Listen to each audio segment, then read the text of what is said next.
Сәлеметсіздер ме, құрметті ұстаздар, оқушылар. Сүйінбай атындағы орта мектебінің 6-шы А сынып оқушысы мен Ұланқызы Айғаным. Баршаңызды алда келе жатқан 16 желтоқсан тәуелсіздік күнімен шын жүректен құттықтаймыз. Ауданымызда ұйымдастырылып жатқан челлендж эстафетасын қабылдап, мектептерге жолдаймыз. Бүгін біздің дербес ел болып, оқуымызды қадап, шаңырағымызды көтеріп, ерікті, еркін мемлекетімізді құрып, көк байрақ туымызды желбіретіп, әлемге әйгілі болуымыздың өзі осы тәуелсіздікке қол жеткізуіміз елбасымыздың салиқалы саясатының арқасы.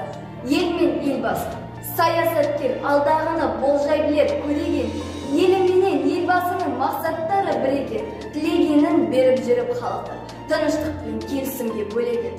Сүйінбай атындағы орта мектебінің 6-шы А сынып оқушысы Тұрсын Диас. Ел мен елбасы. Әлі де елбасының іске асар бастары бар, әрбірсінің артында пайдалы астары бар. Қолға алған істерін жалғастырар, қолдайтұғын елінде жастары бар. Қазақстан әлемде әлі төрге қонар, еліміз береке ынтымаққа ірге болар. Бастаған әрбір іске қолдаушы боп, қазақ халқы елбасымен бірге болар. Кетсе дағы басшысынан мемлекеттің үлгісі болар әлі талай кереметтің. Тұңғышы мен елбасы боп әлі де жақсы боп жүріп жатыр берекет.